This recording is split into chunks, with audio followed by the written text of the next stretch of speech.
പ്രകൃതി പാഠങ്ങൾ എന്നുള്ള ഈ ലേഖനത്തിൻ്റെ വിശകലനത്തിലേക്ക് കടക്കാം. ഞാനിത് വായിച്ച് എക്സ്പ്ലെയിൻ ചെയ്ത് പോവുകയാണ് ചെയ്യുന്നത്. അതിനുശേഷം നമുക്ക് അവസാനമായിട്ട് ഇത് ചുരുക്കി ഇതിൻ്റെ ആശയമൊന്ന് പറയുകയും ചെയ്യാം. നോക്കുക, 20-ാം നൂറ്റാണ്ടിൻ്റെ സൂക്ഷ്മവും സങ്കീർണവുമായ ഹൃദയതാളം ആവിഷ്കരിച്ച കവിയാണ് വയലോപ്പിള്ളി ശ്രീധരമേനോൻ. എന്നുവെച്ചാൽ 20-ാം നൂറ്റാണ്ട് എന്ന് പറയുമ്പോൾ 1900 എന്ന് പറഞ്ഞ് നമ്മൾ സ്റ്റാർട്ട് ചെയ്യുന്ന വർഷങ്ങളില്ലേ, ആ വർഷങ്ങളെയാണ് നമ്മൾ 20-ാം നൂറ്റാണ്ട് എന്ന് പറയുക. 1920, 1930, അങ്ങനെ 1990 വരെയും 20-ാം നൂറ്റാണ്ടാണ്. അങ്ങനെയുള്ള, പക്ഷേ അദ്ദേഹം 1990 വരെയൊന്നും ജീവിച്ചിരുന്നില്ല, അതിനു മുൻപ് തന്നെ മരിച്ചുപോയി. അദ്ദേഹം ജീവിച്ചിരുന്ന കാലഘട്ടത്തിലെ എല്ലാ സംഭവങ്ങളോടും പ്രതികരിക്കുകയും ആ സംഭവങ്ങളെ ആസ്പദമാക്കി കവിതകൾ രചിക്കുകയും ചെയ്തയാളാണ് വയലോപ്പിള്ളി ശ്രീധരമേനോൻ. ലോകം തന്നെ ആകെ മാറിപ്പോയ കാലമായിരുന്നു അത്. ആ പരിവർത്തനങ്ങൾ ആഴത്തിൽ കേരള സമൂഹത്തെയും മാറ്റിമറിച്ചു. അനുഭവത്തെയും വിചാരത്തെയും ലോകബോധത്തെയും അത് ആകെ ഇളക്കിമറിച്ചു. പുതിയ കാഴ്ചപ്പാടുകളും ജീവിത സമീപനങ്ങളും രൂപപ്പെട്ടു. അപ്പോൾ ആ കാലഘട്ടത്തിലാണ് ഒരുപാട് പുതിയ പുതിയ കണ്ടുപിടുത്തങ്ങളും വ്യാവസായിക മേഖലയിലെ വലിയ വിപ്ലവങ്ങളുമൊക്കെ ഉണ്ടാകുന്നത്. അപ്പോൾ അതിൽ പുതിയ യന്ത്ര സംവിധാനങ്ങളുണ്ട്, പുതിയ ഉപകരണങ്ങളുണ്ട്, റോഡ് നിർമ്മാണ മാതൃകകളുണ്ട്, പിന്നെ പാലങ്ങളൊക്കെ പണിയുന്നതിനുള്ള പുതിയ ടെക്നോളജികളുണ്ട്. അതിൽ തന്നെ മനുഷ്യ സഹായം വേണ്ടുന്നതും വേണ്ടാത്തതുമായിട്ടുള്ളതുണ്ട്. അങ്ങനെയുള്ള വലിയ വലിയ കണ്ടുപിടുത്തങ്ങളിലേക്ക് ലോകം തന്നെ മാറുന്ന ഒരു കാലഘട്ടമായിരുന്നു അത്. സാമൂഹികവും വൈയക്തികവുമായ തലങ്ങളിലുണ്ടായ ഈ ചലനങ്ങളോടൊപ്പം ഗാഠമായി പ്രതികരിച്ച കവിയാണ് വയലോപ്പിള്ളി. അദ്ദേഹത്തിന്റെ കവിതകൾ ഓരോന്നും ഇത്തരം ലോകാനുഭവത്തിന്റെ സാന്ദ്രമുദ്രകൾ പതിഞ്ഞവയാണ്.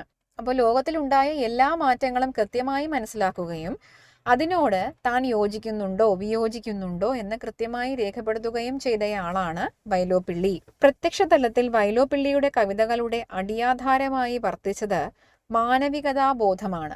മാനവികതാബോധം എന്ന് പറയുന്നത് മനുഷ്യനോടുള്ള അനുതാപത്തിൽ നിന്നും മനുഷ്യനോടുള്ള പ്രതിബദ്ധതയിൽ നിന്നും ഉണ്ടാകുന്ന ഒന്നാണ്. അതായത് ഞാനൊരു മനുഷ്യ വിഭാഗത്തിൽപ്പെട്ടയാളാണ്, മനുഷ്യകുലത്തിൽ പിറന്നയാളാണ്, എൻ്റെ സഹജീവികൾക്കെല്ലാം നന്മയുണ്ടാകേണ്ടതുണ്ട്, എൻ്റെ സഹജീവികൾ മികച്ചവരാണ്, അവരെ കൊണ്ട് അവർക്ക് ഇന്ന കഴിവുകളുണ്ട് എന്നൊക്കെ കരുതുന്ന ഒരു മാനസികാവസ്ഥയെയാണ് നമുക്ക് മാനവികതാബോധം എന്ന് പറയാൻ സാധിക്കുക.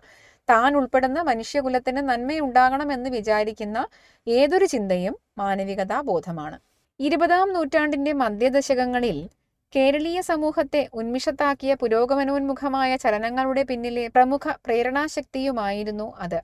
20-ാം നൂറ്റാണ്ടിൻ്റെ മധ്യദശകങ്ങൾ എന്ന് പറയുമ്പോൾ 1950, 60 ആ ഒരു സമയമാണ് കേട്ടോ. ആ സമയത്ത് കേരളീയ സമൂഹത്തെ ഉന്മിഷത്താക്കിയ, അതായത് കേരളീയ സമൂഹത്തെ പുരോഗമനത്തിലേക്ക് നയിച്ച ഒരുപാട് കാര്യങ്ങൾ നടന്ന, ഒരുപാട് സംഭവങ്ങൾ ഉണ്ടായ ഒരു സമയമായിരുന്നു അത്. മനുഷ്യരുടെ കർമ്മശേഷിയുടെയും ലോകത്തെ മാറ്റിപ്പണിയാനുള്ള ഇച്ഛയുടെയും മഹത്വാകാംക്ഷയുടെയും ഒക്കെ ഇഴകൾ കലർന്നതാണ് കാഴ്ചപ്പാട്. അതിൻ്റെ വൈവിധ്യ സാധ്യതകളെ സാക്ഷാത്കരിച്ചതുകൊണ്ടാണ് വയലോപ്പിള്ളി കവിത ജീവിത മഹത്വത്തിൻ്റെയും മാനവികതാബോധത്തിൻ്റെയും കൊടിപ്പടമുയർത്തിയത്. അപ്പോൾ അന്നുണ്ടായ എല്ലാ മാറ്റങ്ങളെയും ആ മാറ്റങ്ങൾക്ക് കാരണമായ മനുഷ്യരെയും അവരുടെ അധ്വാനത്തെയും ഒക്കെ അദ്ദേഹം വളരെ ബഹുമാനത്തോടുകൂടി അഭിമാനത്തോടുകൂടി നോക്കിക്കാണുകയും അതിനെക്കുറിച്ച് കവിതകൾ എഴുതുകയും ചെയ്തതുകൊണ്ടാണ് അദ്ദേഹത്തിൻ്റെ കവിതകൾ ജീവിത മഹത്വത്തിൻ്റെയും മാനവികതാബോധത്തിൻ്റെയും കൊടിപ്പടമുയർത്തുക എന്ന് പറഞ്ഞാൽ അവയെ ഉയർത്തിപ്പിടിക്കുന്ന അല്ലെങ്കിൽ അവയെ ഫോക്കസ് ചെയ്യുന്ന കവിതകളായിട്ട് മാറിയത്. അതിൻ്റെ ഒരു മുഖം പ്രകൃതിയെ കീഴ്പ്പെടുത്തി മുന്നേറുന്ന മനുഷ്യൻ്റേതാണ്. അതായത് സ്വാഭാവികമായും വികസനം ഉണ്ടാകുമ്പോൾ അത് പ്രകൃതിയെ ഏതെങ്കിലുമൊക്കെ തരത്തിൽ മോശമായി ബാധിക്കാറുണ്ട്. അപ്പോൾ മനുഷ്യൻ പ്രകൃതിയെ കീഴ്പ്പെടുത്തിക്കൊണ്ടാണ് അവൻ്റെ പുരോഗമനം സൃഷ്ടിച്ചെടുത്തത്. ആ ഒരു കാഴ്ചയും വയലോപ്പിള്ളി കാണിച്ചു തരുന്നുണ്ട്. പ്രകൃതിയെ തൻ്റെ സൗകര്യാർത്ഥം സ്വന്തം നിർമ്മിതികളിലൂടെ മാറ്റി തീർത്താണ് മനുഷ്യൻ അവൻ്റെ ഭൗതിക സൗകര്യങ്ങൾ വർദ്ധിപ്പിച്ചത്. പ്രകൃതിയിലുള്ള മരങ്ങളെയും കുന്നുകളെയും ഒക്കെ, മരങ്ങൾ മുറിച്ചുകൊണ്ടും കുന്നുകൾ ഇടിച്ചു നിരത്തിക്കൊണ്ടുമൊക്കെയാണ്, അല്ലെങ്കിൽ ചതുപ്പ് നിലങ്ങളെല്ലാം നികത്തിക്കൊണ്ടാണ് മനുഷ്യൻ അവൻ ആവശ്യമായിട്ടുള്ള പാർപ്പിടങ്ങളും മറ്റും ഉണ്ടാക്കിയെടുത്തത്. അപ്പോൾ എന്താണ്, മനുഷ്യൻ സ്വന്തം ആവശ്യത്തിന് വേണ്ടി പ്രകൃതിയെ മാറ്റിപ്പണിഞ്ഞുകൊണ്ടാണ് അവന് ആവശ്യമായ ഭൗതിക സൗകര്യങ്ങൾ എന്ന് പറഞ്ഞാൽ വീടുകൾ, സ്കൂളുകൾ, കോളേജുകൾ അല്ലെങ്കിൽ ഷോപ്പിംഗ് മാളുകൾ ഇതെല്ലാം പണിഞ്ഞത്. ഒപ്പം അത്തരം കീഴടക്കലുകളിലൂടെ അവന്റെ സാഹസികതാബോധത്തിന് സന്ദർപ്പണം ലഭിക്കുകയും ചെയ്തു. അപ്പോൾ തനിക്ക് കീഴടങ്ങാത്ത ഒന്നായിരുന്നു പ്രകൃതി, പക്ഷെ ആ പ്രകൃതിയെ കീഴടക്കാൻ തനിക്ക് സാധിച്ചു എന്നുള്ള സംതൃപ്തിയും അതിലൂടെ മനുഷ്യന് ലഭിച്ചു. ഏതു മഹാപർവ്വതത്തെയും വെല്ലാൻ കഴിയുന്നതും ഏത് അഗാധ സാഗരത്തെയും മുറിച്ചു കടക്കാൻ ശേഷിയുള്ളതും ഏതു മഹാവിപിനത്തിന്റെയും രഹസ്യ ഹൃദയത്തിലേക്ക് കടന്നു ചെല്ലാൻ പ്രാപ്തിയുള്ളതുമായ മനുഷ്യന്റെ മാനസിക ശക്തിയുടെ വിളംബരമായി തീർന്നു ആ ഗണത്തിൽപ്പെടുത്താവുന്ന വൈലോപ്പിള്ളി കവിതകൾ. ഇപ്പോൾ നോക്കുക, മനുഷ്യനെ കൊണ്ട് മഹാപർവ്വതത്തെ മുറിച്ചു കടക്കാൻ സാധിക്കും, അഗാധ സാഗരത്തെ, കടലിനെ മുറിച്ചു കടക്കാൻ സാധിക്കും, മഹാവിപിനത്തിന്റെ രഹസ്യത്തിലേക്ക് എന്ന് വെച്ചാൽ ഏത് കാടുകളുടെയും, എത്ര ആഴമുള്ള കാടാണെങ്കിലും, ഇപ്പോൾ നമ്മൾ ആമസോൺ കാടിന്റെ രഹസ്യമൊക്കെ പറഞ്ഞ് നമ്മൾ ആൾക്കാർ അതിനെക്കുറിച്ച് എഴുതുകയും പറയുകയും ഒക്കെ ചെയ്യുന്നത് കാണുന്നുണ്ടല്ലേ. അങ്ങനെ മനുഷ്യർക്ക് ഒരിക്കലും കടന്നു ചെല്ലാൻ സാധിക്കില്ല എന്ന് കരുതിയിരുന്ന അത്രയും ഘോരമായിട്ടുള്ള വനങ്ങളിലേക്ക് പോലും മനുഷ്യൻ കടന്നു ചെല്ലുന്നതുമൊക്കെ വൈലോപ്പിള്ളി വളരെ അഭിമാനത്തോടു കൂടി തന്റെ കവിതകളിൽ എഴുതി. കൊളോണിയൽ ആധുനികതയുടെ സംക്രമണ ഫലമായി രൂപപ്പെട്ടു വന്ന കാഴ്ചപ്പാടായിരുന്നു അത്. മനുഷ്യ പുരോഗതിയുടെ ആവിവണ്ടിക്ക് ഊളിയിട്ടോടാൻ മലതുരക്കുന്നതിനിടയിൽ പ്രാതികൂല്യങ്ങളും പ്രതിസന്ധികളും ഉണ്ടായപ്പോഴും മർത്യവീര്യമീ അദ്രിയവെല്ലും എന്ന് ഉറക്കെ പ്രഖ്യാപിച്ചത് അതുകൊണ്ടാണ്. അപ്പോൾ ഇന്ത്യ സ്വതന്ത്രമായി കഴിഞ്ഞ കുറച്ച് വർഷങ്ങളെ ആയിട്ടുണ്ടായിരുന്നുള്ളൂ. ആ സമയത്താണ് ഇത്തരം പുരോഗമനങ്ങൾ ഇന്ത്യൻ സമൂഹത്തിലേക്ക് കടന്നു വരുന്നത്. അതിനു മുൻപ് തന്നെ, ഇന്ത്യ സ്വതന്ത്രമാവുന്നതിന് മുൻപ് തന്നെ ഇത്തരം ടെക്നോളജികൾ ഇവിടേക്ക് കടന്നു വന്നിരുന്നെങ്കിലും അതിനുശേഷമാണ് ഇവിടെയുള്ള മനുഷ്യർ സ്വതന്ത്രരായിട്ട് തങ്ങളുടെ നേട്ടങ്ങളെക്കുറിച്ച് അല്ലെങ്കിൽ തങ്ങളുടെ പുരോഗമനത്തെക്കുറിച്ച് ചിന്തിക്കുന്നത്. ആ പുരോഗമനത്തിന് വേണ്ടി അവർ പുതിയ യന്ത്രങ്ങളെയും പുതിയ സാങ്കേതിക വിദ്യയെയും ഒക്കെ ആശ്രയിച്ചു. അങ്ങനെ അവർ സ്വയം മുന്നേറുന്നത് കണ്ടിട്ടാണ് വൈലോപ്പിള്ളി തൻ്റെ മലതുരക്കൽ എന്ന് പറയുന്ന കവിതയ്ക്കകത്ത് മർത്യവീര്യമീ അദ്രിയെ വെല്ലും എന്ന് വെച്ചാൽ മനുഷ്യന്റെ ശക്തി ഈ പർവ്വതത്തെ പോലും വെല്ലാൻ കഴിവുള്ളതാണ് എന്ന് പറഞ്ഞത്. അപ്പോൾ നോക്കുക, വൈലോപ്പിള്ളി താൻ ജീവിക്കുന്ന സമൂഹത്തിലെ മനുഷ്യരുടെ കഴിവിലും ശക്തിയിലും എത്രമാത്രം അഭിമാനിച്ചിരുന്നു ആ നിമിഷങ്ങളിൽ എന്ന് ഇതിൽ നിന്ന് വ്യക്തമാണ്. നവോത്ഥാന ചിന്തകളോട് ബന്ധപ്പെട്ട വ്യാപകമായി തീർന്ന യൂറോ കേന്ദ്രിതമായ മാനവികതാ സങ്കല്പത്തിന്റെ ഇത്തരം ആഖ്യാന രൂപങ്ങൾ വൈലോപ്പിള്ളിയുടെ ആദ്യകാലത്തെ പല കവിതകളിലും ചിതറിക്കിടപ്പുണ്ട്. ഇപ്പോൾ വൈലോപ്പിള്ളി ആദ്യകാലത്ത് എഴുതിയിരുന്ന കവിതകളിലൊക്കെ മനുഷ്യന്റെ ഈ ശക്തിയിൽ അഭിമാനിക്കുന്ന അദ്ദേഹത്തിന്റെ ഒരു മുഖം കാണാൻ സാധിക്കും. ആ മാനവികതാ സങ്കല്പങ്ങളെ കേരളീയ സാഹചര്യങ്ങളിൽ നിർദ്ധാരണം ചെയ്യുകയായിരുന്നു വൈലോപ്പിള്ളി. എന്താണ് ഈ മാനവികതാ സങ്കല്പങ്ങളെ, അതായത് ടെക്നോളജിയുമായി അടുത്തു നിൽക്കുന്ന പ്രകൃതിയെ കീഴടക്കുന്ന മനുഷ്യനെ കുറിച്ച് അദ്ദേഹം അഭിമാനിക്കുന്ന അങ്ങനെയുള്ള ദൃശ്യങ്ങളാണ് അദ്ദേഹത്തിന്റെ അക്കാലത്തെ കവിതകളിൽ കാണാൻ സാധിക്കുക. ഇത് എവിടെയുണ്ടായി എന്നാണ്? യൂറോപ്പ് കേന്ദ്രീകരിച്ചുണ്ടായിട്ടുള്ള ആശയങ്ങളെയാണ് അദ്ദേഹം, അതായത് മനുഷ്യന്റെ ശക്തിയിൽ വിശ്വസിക്കുക, മനുഷ്യൻ കണ്ടുപിടിച്ച സാങ്കേതിക വിദ്യകളിൽ വിശ്വസിക്കുക എന്ന സങ്കല്പത്തെയാണ് വൈലോപ്പിള്ളി കേരള സമൂഹത്തിന്റെ പശ്ചാത്തലത്തിലേക്ക് മാറ്റി പ്രതിഷ്ഠിക്കുന്നത്. അതിന്റെ കാതൽ മനുഷ്യന് ഭൂമിയുടെയും പ്രകൃതിയുടെയും മേൽ ചില സവിശേഷ അധികാരങ്ങൾ ഉണ്ട് എന്ന വിശ്വാസമായിരുന്നു. കാരണം എന്താണ്? എന്തുകൊണ്ടാണ് അദ്ദേഹം മനുഷ്യൻ പ്രകൃതിയെ കീഴടക്കി ഇത്തരം നേട്ടങ്ങൾ കൈവരിച്ചപ്പോൾ അഭിമാനിച്ചത്? കാരണം എല്ലാവരെയും പോലെ വൈലോപ്പിള്ളിയും ചിന്തിച്ചിരുന്നത് ഭൂമി എന്ന് പറയുന്നത് മനുഷ്യന് ഏറ്റവും കൂടുതൽ പ്രാമുഖ്യം ലഭിക്കേണ്ടുന്ന, മനുഷ്യനാണ് ഭൂമിയിലെ ഏറ്റവും പ്രയോറിറ്റി കിട്ടേണ്ടുന്ന ജീവി. മനുഷ്യന്റെ നേട്ടങ്ങൾക്കു വേണ്ടി പ്രകൃതിയെ കീഴടക്കിയാലും സാരമില്ല എന്ന് കരുതിയിരുന്ന ഒരു ചിന്താഗതി അദ്ദേഹത്തിന്റെ ഉള്ളിലും ഉണ്ടായിരുന്നു. ആ വിശ്വാസത്തിന്റെ കേന്ദ്രത്തിൽ വർത്തിക്കുന്ന മനുഷ്യൻ ഭൂമിയെയും ഇതര ജീവജാലങ്ങളെയും എല്ലാം തന്റെ ഭൗതിക സൗകര്യത്തിന് വേണ്ടി വിനിയോഗിക്കുന്ന ഒരു അതിമാനുഷ്യനാണ്. ശരിയല്ലേ? നോക്കൂ, മനുഷ്യൻ തന്റെ ആവശ്യത്തിനു വേണ്ടി മലകളും കുന്നുകളും വയലുകളും ഒക്കെ മോശപ്പെടുത്തി എന്ത് ചെയ്യുന്നു? അതിൽ തനിക്ക് ആവശ്യമുള്ള കെട്ടിടങ്ങൾ പണിഞ്ഞു വെക്കുന്നു. മറ്റു ജീവജാലങ്ങളെ തൻ്റെ ആവശ്യത്തിനു വേണ്ടി ഉപയോഗിക്കുന്നു. കാളകളെ കൃഷിക്ക് വേണ്ടി, കുതിരകളെ സഞ്ചാരത്തിന് വേണ്ടി, പട്ടിയെ വീടിൻ്റെ കാവലിനു വേണ്ടി, പശുവിനെ പാലിന് വേണ്ടി, ഇങ്ങനെ തനിക്ക് ചുറ്റുമുള്ള എല്ലാ ജീവജാലങ്ങളെയും തനിക്ക് വേണ്ടി ഉപയോഗിക്കേണ്ടതാണ് എന്ന് മനുഷ്യൻ വിചാരിക്കുന്നു. കാട് നാടാക്കുന്നവർ, പുഴയെ അണകെട്ടി മെരുക്കുന്നവർ, കുന്നും കുഴിയും നിരത്തി സമതലമാക്കുന്നവർ, ജലസ്ഥാനങ്ങളെ വരൾപ്പറമ്പാക്കുന്നവർ, പ്രകൃതിക്കുമേൽ നിർമ്മിതികൾ കൊണ്ട് കോട്ട കെട്ടുന്നവർ, അതായിരുന്നു ആ മനുഷ്യർ. അപ്പോൾ മനുഷ്യൻ തനിക്ക് വികസിക്കുന്നതിന് വേണ്ടിയിട്ട്, തനിക്ക് പുരോഗമിക്കുന്നതിന് വേണ്ടിയിട്ട് പ്രകൃതിയെയും അതിലെ ജീവജാലങ്ങളെയും ഒക്കെ തൻ്റെ ഇഷ്ടത്തിന് വിനിയോഗിക്കുകയും ഒരുപക്ഷെ നശിപ്പിക്കുകയും ചെയ്തിരുന്നു. കാടിനെ നാടാക്കുകയും ക്രമേണ നാടിനെ നഗരമാക്കുകയും ചെയ്യുന്ന വികസന വീക്ഷണത്തിന്റെ സ്ഫുരണങ്ങൾ ഇവിടെ കാണാം. എങ്ങനെയാണ്? ആദ്യം കാട് കയ്യേറുന്നു, എന്നിട്ട് താമസിക്കാനുള്ള ഒരിടം, നാട് ഉണ്ടാക്കിയെടുക്കുന്നു. കുറച്ചു കഴിയുമ്പോൾ സാങ്കേതിക വിദ്യകളുടെ അതിപ്രസരം കാരണം ആ നാട് നഗരമായി മാറുന്നു. ഇതൊക്കെ എന്തിനു വേണ്ടിയാണ്? മനുഷ്യന്റെ സൗകര്യങ്ങൾ വർദ്ധിപ്പിക്കുന്നതിന് വേണ്ടിയാണ്. കാളവണ്ടി യുഗത്തിൽ നിന്ന് സ്പുട്നിക് യുഗത്തിലേക്കുള്ള കുതിപ്പിനെയാണ് അത് ലക്ഷ്യമാക്കുന്നത്. അപ്പോൾ ആദ്യ കാലഘട്ടങ്ങളിൽ തനിക്ക് ഒരിടത്തു നിന്ന് മറ്റൊരു സ്ഥലത്തേക്ക് ബുദ്ധിമുട്ടില്ലാതെ പോകാൻ വേണ്ടിയാണ് മനുഷ്യൻ വാഹനം കണ്ടുപിടിച്ചത്. എന്നാൽ സ്പുട്നിക് പോലെയുള്ള കേവലം സഞ്ചാരത്തിന് വേണ്ടിയുള്ളവയായിരുന്നോ? ഇല്ല. അത് ഭൂമിക്കപ്പുറമുള്ള രഹസ്യങ്ങളെക്കുറിച്ച് അറിയുന്നതിന് വേണ്ടിയുള്ള അവൻ്റെ ജിജ്ഞാസയെ, ആകാംക്ഷയെ ശമിപ്പിക്കുന്നതിന് വേണ്ടിയുള്ള വാഹനങ്ങളും മറ്റുമാണ് പിന്നീട് അവൻ കണ്ടെത്തിയത്. ആ കുതിപ്പിന്റെ ബാഹ്യാഹ്ലാദാരവങ്ങൾക്കിടയിൽ അടിസ്ഥാന തലത്തിൽ സംഭവിക്കുന്ന നഷ്ടത്തെക്കുറിച്ചും അപജയത്തെക്കുറിച്ചും അറിയാതെ പോകുന്നു. ഒരു വശത്ത് മനുഷ്യൻ അവൻ്റെ നേട്ടങ്ങളെക്കുറിച്ച് ആനന്ദത്തോടുകൂടി ലോകത്തെ അറിയിക്കുമ്പോഴും അതിലൂടെ അവൻ പ്രകൃതിക്ക് വരുത്തിവെക്കുന്ന വിനാശങ്ങളെക്കുറിച്ച് അറിയാതെ അല്ലെങ്കിൽ പുറത്തറിയിക്കാതെ പോകുന്ന അവസ്ഥയുണ്ട്. ഈ പ്രക്രിയ നഗരവൽക്കരണത്തിൻ്റെതാണ്. അത് പ്രകൃതിയുടെ സ്വാഭാവികതയെ മുടിക്കുന്നു. നഗരങ്ങൾ ഗ്രാമങ്ങളെ വിഴുങ്ങുകയും എച്ചിൽ പറമ്പുകളാക്കി മാറ്റുകയും ചെയ്യുന്നു. അപ്പോൾ ഗ്രാമങ്ങൾ എങ്ങനെയുള്ളതാണ്? അവ പ്രകൃതിയോട് ഇണങ്ങി ജീവിക്കുന്നവയാണല്ലേ. പക്ഷെ നഗരങ്ങൾ അങ്ങനെയാണോ?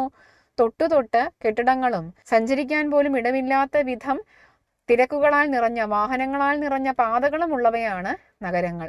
അപ്പോൾ നഗരത്തിന്റെ അവശിഷ്ടങ്ങളെല്ലാം, നഗരത്തിന്റെ മാലിന്യങ്ങളെല്ലാം അവരെവിടെ കൊണ്ടു തള്ളുന്നു? ഗ്രാമ അതിർത്തിയിൽ അല്ലെങ്കിൽ ഗ്രാമങ്ങളിൽ കൊണ്ടുപോയി തള്ളി ആ ഗ്രാമങ്ങളെ എച്ചിൽ പറമ്പുകളാക്കി മാറ്റുന്നു. എൻ്റെ ഗ്രാമം എന്ന കവിതയിൽ അത് വയലോപ്പള്ളി നേർത്ത രേഖകളിൽ വരച്ചിടുന്നുണ്ട്. കൊച്ചി നഗരം ഇടപ്പള്ളി എന്ന സമീപ ഗ്രാമത്തെ വിഴുങ്ങുന്നതിൻ്റെ 6 പതിറ്റാണ്ട് മുൻപുള്ള ചിത്രമാണത്. അപ്പോൾ എന്താണ് അദ്ദേഹത്തിൻ്റെ എൻ്റെ ഗ്രാമം എന്ന കവിതയിൽ ഇതുപോലെ നഗരത്തിലെ വേസ്റ്റ് എല്ലാം കൊണ്ടുവന്ന ഗ്രാമത്തിൽ തള്ളി ആ ഗ്രാമത്തെ നശിപ്പിക്കുന്ന ഒരു കാഴ്ചയെക്കുറിച്ച് അദ്ദേഹം പറയുന്നുണ്ട്. പിൽക്കാലത്ത് അത്തരമൊരു നഗരഗ്രാസത്തിന്റെ ഫലമായി ഒരു നാട്ടിൻപുറം എച്ചിൽ പറമ്പായി മാറുന്ന ഭീഷണ ചിത്രം ആലാഹയുടെ പെൺമക്കളിൽ വരച്ചിട്ടത് കണ്ടപ്പോൾ വയലോപ്പിള്ളിയുടെ ഈ ഗ്രാമചിത്രം ഓർത്തുപോയി. ആലാഹയുടെ പെൺമക്കൾ എന്ന് പറയുന്നത് സാറാ ജോസഫിന്റെ ഒരു നോവലാണ്. അതിനകത്തും ഇങ്ങനെ നഗരത്തിലുള്ളവർ ഗ്രാമത്തെ എങ്ങനെ മാലിന്യ പറമ്പുകളാക്കി മാറ്റുന്നു എന്ന് പറയുന്നുണ്ട്.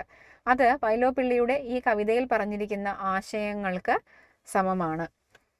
നോക്കൂ, ശരിയാണിവിടത്തിൽ തെങ്ങുകൾ നെല്ലുകൾ കൂട്ടുപിരിയാതെ ഐശ്വര്യത്തിൽ മത്സരിക്കുന്നുണ്ടെന്നും കുറച്ചു വെൺമാടത്തിൽ വിരിവൂ സൗഭാഗ്യങ്ങൾ, കുളത്തിൽ ചെന്താമര കളത്തിൽ മാടപ്രാവും, എങ്കിലും അസത്യത്തിന് കണ്ണുകുത്തുവാൻ കൂർത്തോരെന്റെ തൂലികയെല്ലാം വരച്ചു കാണിക്കട്ടെ. എന്താണ്? ശരിയാണ് ഇവിടത്തിൽ തെങ്ങുകൾ നെല്ലുകൾ കൂട്ടുപിരിയാതെ ഐശ്വര്യത്തിൽ മത്സരിക്കുന്നുണ്ടെന്നും. ശരിയാണ്, എൻ്റെ ഗ്രാമത്തിൽ, എൻ്റെ ഗ്രാമം എന്ന് പറയുന്ന കവിതയ്ക്കകത്താണ് കേട്ടോ, അതിൽ എൻ്റെ ഗ്രാമത്തിൽ ഇപ്പോഴും നെൽകൃഷിയുണ്ട്, തെങ്ങുകളൊക്കെ ഉണ്ട്.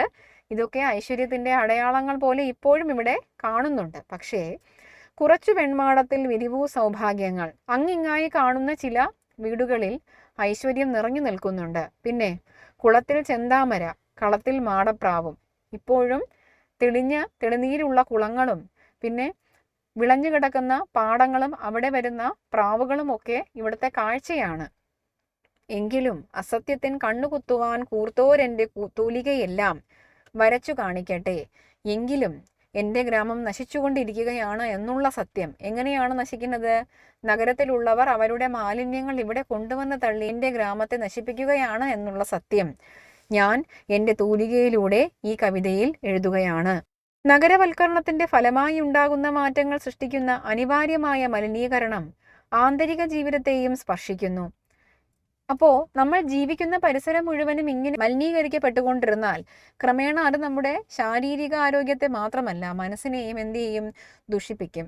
മനുഷ്യന് സമൃദ്ധിയും മെച്ചപ്പെട്ടതുമായ ഭൗതിക ജീവിതം ഉണ്ടാകണമെന്ന് ആഗ്രഹിച്ച് പരിവർത്തനങ്ങളെ സ്വാഗതം ചെയ്യുമ്പോഴും അതിൻ്റെ അപരതലത്തിൽ രൂപപ്പെടുന്ന ജീർണതകളെയും മാലിന്യങ്ങളെയും ഇടർച്ചകളെയും വേദനകളെയും കവിക്ക് കാണാതിരുന്നുകൂടാ. നമ്മൾ നേരത്തെ പറഞ്ഞു, മനുഷ്യർ പുരോഗമിക്കുന്നതിൽ, അവർ പുതിയ പുതിയ കണ്ടുപിടുത്തങ്ങൾ നടത്തുന്നതിൽ, വനങ്ങളെയും പർവ്വതങ്ങളെയും സാഗരങ്ങളെയും കീഴടക്കുന്നതിലൊക്കെ വയലോപ്പള്ളി അഭിമാനിക്കുന്നുണ്ട്. പക്ഷേ എന്ന് വെച്ച് ആ പുരോഗമനത്തിന് വേണ്ടി അവൻ പ്രകൃതിയെ നശിപ്പിക്കുന്നത് അദ്ദേഹം കാണാതിരിക്കുന്നില്ല. അപ്പോൾ ഒരു ഭാഗത്ത് മനുഷ്യൻ പുരോഗമിക്കുന്നതിനെ ഓർത്ത് അഭിമാനിച്ചുകൊണ്ടുള്ള കവിതകൾ അദ്ദേഹം എഴുതിയിരുന്നുവെങ്കിൽ പിന്നീട് മനുഷ്യൻ പ്രകൃതിയെ നശിപ്പിക്കുന്നതോർത്ത് വേദനിച്ചുകൊണ്ടുള്ള കവിതകളും അദ്ദേഹം എഴുതിയിട്ടുണ്ട്. എന്നാൽ അതൊക്കെയും കാണുമ്പോഴും മാനവികതാബോധം പകർന്ന മനുഷ്യശക്തിയിലുള്ള വിശ്വാസത്തിന്റെ ശുഭദർശനശീലം ഉയർന്നു നിൽക്കുന്നു. ഈ ലഹളയിൽ സ്വൈര്യ ജീവിത ഗീതത്തിന്റെ താളവും ലയവും പോയി നമ്മൾ അമ്പരന്നാലും ഈ ശുഭദർശനശീലം യുഗപരിവർത്തന ഘട്ടത്തിൽ കവി കൈവിടുന്നില്ല. അപ്പോൾ ഇതിനകത്ത് പറഞ്ഞിരിക്കുന്നത് ഇങ്ങനെ മനുഷ്യൻ പ്രകൃതിയെ നശിപ്പിക്കുന്നുണ്ട് എന്ന് അദ്ദേഹത്തിന് അറിയാം, അതിനെ വിമർശിക്കുകയും ചെയ്യുന്നു. എന്നാലും മനുഷ്യർ ഒരു ദിവസം ഈ സത്യം മനസ്സിലാക്കി പ്രകൃതിയെ സംരക്ഷിക്കാൻ ആരംഭിക്കും എന്നുള്ള ഒരു ശുഭാപ്തി വിശ്വാസവും അദ്ദേഹത്തിൽ കാണുന്നുണ്ട്. എങ്കിലും വികസനത്തിന്റെയും അതുവഴി പ്രകൃതി ധ്വംസനത്തിൻ്റെതുമായ ആ മാറ്റത്തെ അപ്പാടെ പിന്തുണയ്ക്കുന്നു വൈലോപ്പിള്ളി എന്ന് പറയാനാവില്ല. മനുഷ്യർ ഒരിക്കൽ പ്രകൃതിയെ സംരക്ഷിക്കുമെന്ന് വിശ്വസിച്ചാലും മനുഷ്യർ ഇന്ന് ചെയ്തുകൊണ്ടിരിക്കുന്ന പ്രകൃതിക്ക് വിനാശകരമായ പ്രവർത്തനങ്ങളിൽ അദ്ദേഹം ഒട്ടും തന്നെ അഭിമാനിക്കുകയോ അതിനെ പിന്തുണയ്ക്കുകയോ ചെയ്യുന്നില്ല. മാത്രമല്ല ക്രമേണ അതിനെ കൂടുതൽ വിമർശനാത്മകമായി കാണുന്ന രീതി ശക്തമാവുകയും ചെയ്യുന്നു. കുറച്ചു കാലം കഴിഞ്ഞപ്പോൾ മനുഷ്യരുടെ ഈ പ്രവൃത്തികളിലൊക്കെയുള്ള അദ്ദേഹത്തിന്റെ പ്രതിഷേധം അദ്ദേഹം അറിയിച്ച് തുടങ്ങി. എല്ലാം മനുഷ്യന് വേണ്ടി എന്ന കാഴ്ചപ്പാടിൽ നിന്ന് പ്രകൃതിയുടെ നിലനിൽപ്പ് മനുഷ്യന്റെയും നിലനിൽപ്പിന് അനിവാര്യമാണെന്ന തിരിച്ചറിവിലേക്കുള്ള മുന്നേറ്റമാണ് പിൽക്കാലത്ത് ശക്തമാകുന്നത്.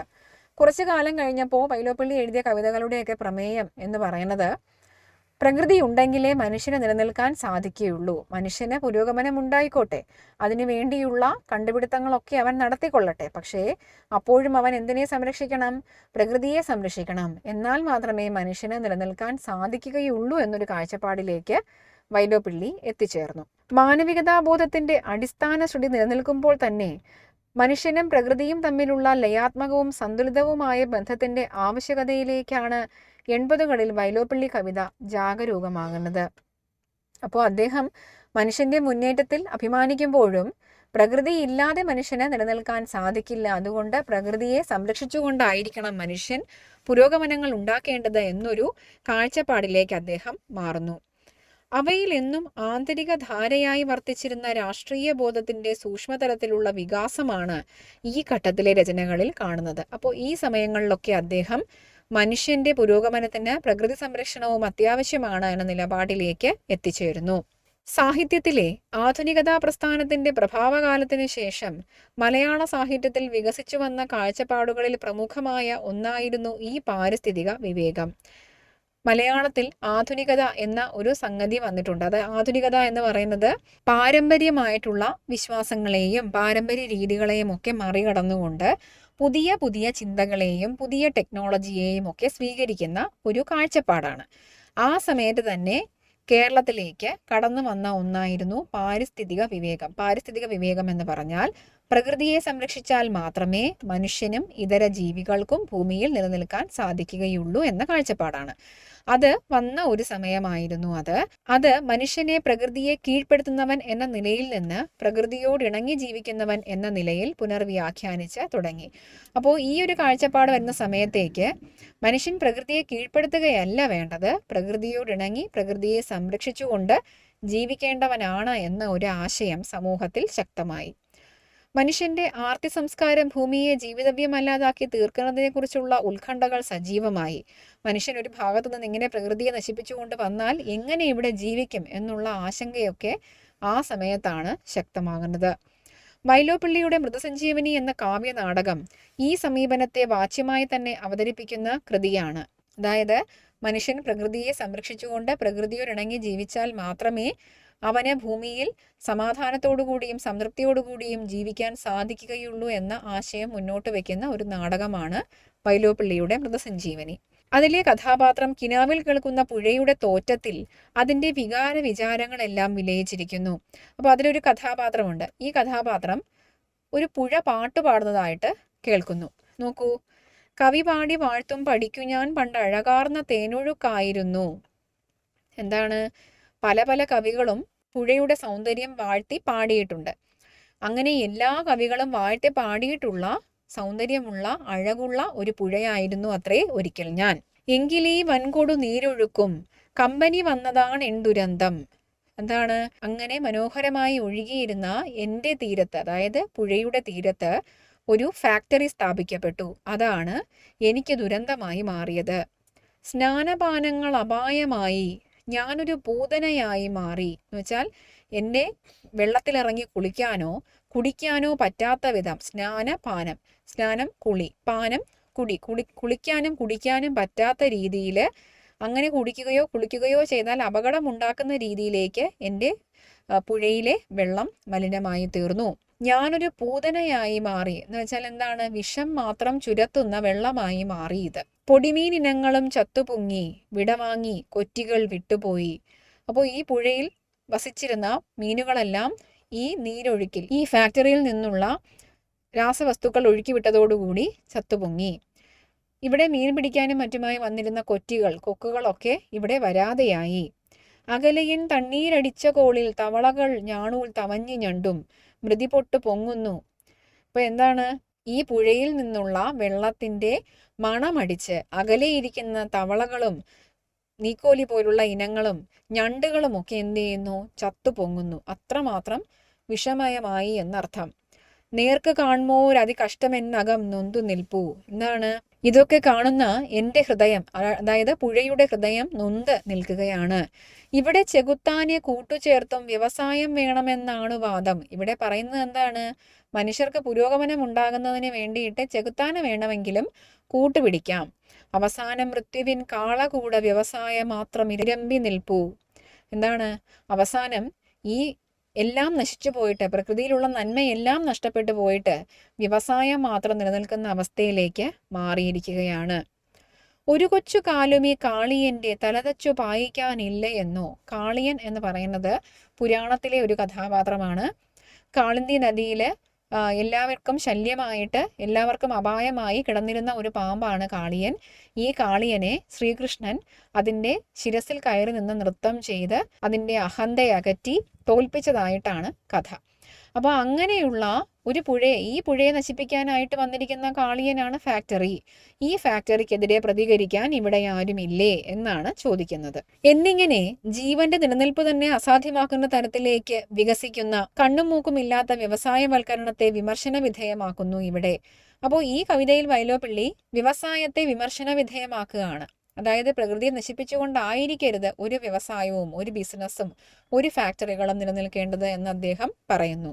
വൻകിട അണക്കെട്ടുകൾ കാട്ടിലെ പരമ്പരാഗത താമസക്കാരെ കുടിയിറക്കി വിടുന്നതിൻ്റെയും വേരുകളറ്റ ജനങ്ങളായി അവർ ചിതറി നശിച്ചു പോകുന്നതിൻ്റെയും ചിത്രങ്ങളും അതോടുകൂടി ചേരുന്നു. അതോടൊപ്പം തന്നെ വലിയ അണക്കെട്ടുകൾ പണിയുന്നതിന് വേണ്ടിയിട്ട് അതിന് ചുറ്റും താമസിക്കുന്ന ആദിമ ജനതയെ അവിടെ നിന്ന് എന്ത് ചെയ്യുന്നു? ഇറക്കി വിടുന്നു. അങ്ങനെ വരുമ്പോൾ അവർക്ക് ഒരുമിച്ച് താമസിക്കാൻ പിന്നീട് സാധ്യമല്ല അല്ലേ? ഒരു വലിയ ഏരിയയിലുള്ള ജനങ്ങളെ മുഴുവനും ഒഴിപ്പിച്ച് വിടുമ്പോൾ അത്രമാത്രം വലിയ ഒരു ഏരിയ സ്വന്തമായി കിട്ടിയാൽ മാത്രമേ അവർക്ക് ഒരുമിച്ച് താമസിക്കാൻ സാധിക്കുകയുള്ളൂ. അപ്പോൾ അങ്ങനെ പറ്റാത്തത് കൊണ്ട് തന്നെ അവർ ചിതറി പല ഭാഗങ്ങളിലേക്ക് ആയിപ്പോകുന്നു. പുരയ്ക്ക് തീപിടിക്കുമ്പോൾ വാഴ വെട്ടുന്നത് പോലെ ഇതിനിടയിൽ കൊള്ളലാഭം നേടാനായി വനം വെട്ടി തടി കടത്തുന്നവരുടെ അത്യാർത്തിയുടെ ചിത്രണവും ഇതിനെല്ലാം ഒത്താശ ചെയ്യുന്ന നീതിപാലകരുടെ ആലേഖനവും ഈ കാവ്യനാടകത്തിലുണ്ട്. അപ്പോൾ ഈ കാവ്യനാടകത്തിനകത്ത് തന്നെ പ്രകൃതി നശിക്കുന്നു, അതിൻ്റെ ഇടയിൽ കൂടി അതിനെ തൻ്റെ ലാഭമാക്കി മാറ്റുന്ന മനുഷ്യരുടെ ചിത്രവും അധികാരികളുടെ ചിത്രവും ഒക്കെ ആര് കാണിച്ചു തരുന്നുണ്ട്? വൈലോപ്പിള്ളി കാണിച്ചു തരുന്നുണ്ട്. ഇതെല്ലാം കൂടി കീഴാള ജനതയെയും പെൺമയെയും പ്രകൃതിയെയും ക്രൂരമായി ചൂഷണം ചെയ്യുന്നതിൻ്റെ ഭീഷണ ചിത്രം വെളിപ്പെടുത്തുന്നു. ഇതെല്ലാം കൂടി ഒരു നാട്ടിൽ ഒരു ഫാക്ടറി വന്നു കഴിഞ്ഞാൽ അവിടെ എന്തൊക്കെ നശിക്കുന്നു? അവിടുത്തെ പ്രകൃതി നശിക്കുന്നു, പിന്നെ വെള്ളം നശിക്കുന്നു, മണ്ണ് നശിക്കുന്നു, അവിടെ ജീവിക്കുന്ന മനുഷ്യരെ അത് ബാധിക്കുന്നു. ഏറ്റവും കൂടുതൽ ബാധിക്കുക ആരെയാണ്? കുട്ടികളെയും സ്ത്രീകളെയും ഒക്കെയാണ്. കാരണം എന്താണ്? അവരാണ് കൂടുതലായിട്ടും ഈ മണ്ണിനോട് ചേർന്നും, അതുപോലെ ഈ പറഞ്ഞ പുഴയിൽ അലക്കാൻ പോവുക, കുളിക്കാൻ പോവുക. 50 വർഷം മുമ്പത്തെ കാര്യമാണ് പറയുന്നത്. അന്ന് പൈപ്പുകളൊന്നുമില്ല വീട്ടിൽ. ഈ സ്ത്രീകളാണ് കൂടുതലായിട്ടും പുഴയുമായും ഒക്കെ ഇടപഴകി ജീവിക്കുന്നത്. അപ്പോൾ പുരുഷന്മാരൊക്കെ അന്ന് ജോലിക്ക് പോവുക, അക്കാലത്തെ സ്ത്രീകൾ കൂടുതൽ പേരും വീട്ടമ്മമാരായിരുന്നു. അവർ ഈ വെള്ളവുമായിട്ടും മണ്ണുമായിട്ടും ഇടപഴകുന്ന ഒരു സാഹചര്യം ഉണ്ടാവുകയും അവർക്ക് അത് ദ്രോഹമായി തീരുകയും ഒക്കെ ചെയ്യുന്നു. ഇനി പുരുഷന്മാരായാലും അവർ ഈ വിഷനീരൊഴുകി വരുന്ന പുഴയിലും വെള്ളത്തിലും ഒക്കെ കൃഷിപ്പണിയും മറ്റും ചെയ്ത് അവർ രോഗബാധിതരാകുന്നു. അങ്ങനെ അവർക്ക് രോഗങ്ങൾ ബാധിക്കുന്നതോടുകൂടി അവരെ ആശ്രയിച്ച് ജീവിക്കുന്ന സ്ത്രീകൾ, കുട്ടികൾ, മുതിർന്നവരൊക്കെ അങ്കലാപ്പിലാവുകയും ചെയ്യുന്നുണ്ട്. അങ്ങനെ എല്ലാ മനുഷ്യരെയും ഉപദ്രവിക്കുന്ന ഒന്നായിട്ട് വ്യവസായം മാറുന്ന കാഴ്ചയാണ് നമുക്ക് ഈ കാവ്യനാടകത്തിൽ, വൈലോപ്പിള്ളിയുടെ കാവ്യനാടകത്തിൽ കാണാൻ സാധിക്കുന്നത്. അദ്ദേഹത്തിൻ്റെ മൃദുസഞ്ജീവനി എന്ന് പറയുന്ന നാടകത്തിനകത്തുള്ള ആശയങ്ങളാണ് നമ്മളിപ്പോൾ പറഞ്ഞത്. ഇത്തരത്തിലുള്ള ഒരു അവസ്ഥയിലേക്ക് സമൂഹം പരിണമിച്ചതിൻ്റെ ഉത്കണ്ഠകൾ മുതിർന്നു നിൽക്കുമ്പോഴും അവിടെ മനുഷ്യൻ കവിതയുടെ കേന്ദ്രസ്ഥാനത്തുണ്ട്. അപ്പോൾ അങ്ങനെ ഇദ്ദേഹം മനുഷ്യർ നിർമ്മിച്ച ഈ വ്യവസായശാലകൾ കൊണ്ടുള്ള ഉപദ്രവങ്ങളെക്കുറിച്ച് പറയുമ്പോഴും ആരെയാണ് അദ്ദേഹം ഫോക്കസ് ചെയ്യുന്നത്? ഇതു കാരണം ദുരന്തം അനുഭവിക്കുന്ന മറ്റു മനുഷ്യരെയാണ് ഫോക്കസ് ചെയ്യുന്നത്. അപ്പോൾ അദ്ദേഹത്തിൻ്റെ ആത്യന്തികമായിട്ടുള്ള ആഗ്രഹം എന്താണ്? മനുഷ്യൻ എപ്പോഴും സുരക്ഷിതനായിരിക്കുക, അവൻ സൗഖ്യമായി ജീവിക്കുക. അവൻ്റെ ജീവിതത്തിന് ദോഷമുണ്ടാക്കുന്നത് മറ്റു മനുഷ്യരും അവരുടെ പ്രവർത്തനങ്ങളുമാണെങ്കിൽ അതൊക്കെയും എന്ത് ചെയ്യപ്പെടേണ്ടതാണ്? നിർത്തലാക്കപ്പെടേണ്ടതാണ് എന്ന് അദ്ദേഹം വിശ്വസിക്കുന്നു. അപ്പോഴും അദ്ദേഹം ആർക്കാണ് ഇമ്പോർട്ടൻസ് കൊടുക്കുന്നത്? മനുഷ്യർക്ക് തന്നെയാണ്. ഈ നിലയിൽ ജീവന്റെ അതിജീവനം പോലും സന്നിഗ്ധമായിരിക്കെ മനുഷ്യന്റെ സ്ഥിതി എന്താണ് എന്ന ഉത്കണ്ഠയാണ് വൈലോപ്പള്ളിയെ നയിക്കുന്നത്. കണ്ടോ, വ്യവസായവൽക്കരണത്തെക്കുറിച്ചും അത് ചെയ്യുന്ന മനുഷ്യരെക്കുറിച്ചും ഒക്കെ അദ്ദേഹം വിമർശനാത്മകമായി സംസാരിക്കുമ്പോഴും അദ്ദേഹം ഏറ്റവും കൂടുതൽ ആശങ്കപ്പെടുന്നത് ഇതു കാരണം മറ്റു മനുഷ്യർക്ക് ഉപദ്രവം ഉണ്ടാകുമല്ലോ എന്നാണ്. തൻ്റെ കാവ്യജീവിതത്തിന്റെ തുടക്കത്തിൽ ഉയർത്തിപ്പിടിച്ച മാനവികതാബോധം കുറെ കൂടി സൂക്ഷ്മവും യാഥാർത്ഥ്യനിഷ്ഠവുമാവുകയാണ് ഇവിടെ. അപ്പോൾ അദ്ദേഹം, നമ്മൾ ആദ്യം പറഞ്ഞതുപോലെ, മനുഷ്യർ പുരോഗമനത്തിലേക്ക് കടന്നു വരുന്നതിൻ്റെയും മനുഷ്യന്റെ ജീവിതത്തിന് ഉതകുന്ന തരത്തിലുള്ള കണ്ടുപിടുത്തങ്ങളും യന്ത്രങ്ങളും സാങ്കേതിക വിദ്യയും ഒക്കെ ഉണ്ടാകുന്നതിൽ അദ്ദേഹം സന്തോഷിച്ചിരുന്നു ആദ്യം കവിത എഴുതുമ്പോൾ. പിന്നെ അദ്ദേഹത്തിന് തോന്നി മനുഷ്യർ ഈ പ്രകൃതിയെ കുറേശ്ശെ നശിപ്പിക്കുകയാണ്, അപ്പോൾ അതിനെക്കുറിച്ച് വിമർശിക്കണം. അങ്ങനെ അദ്ദേഹം മനുഷ്യരെ വിമർശിക്കാൻ തുടങ്ങി.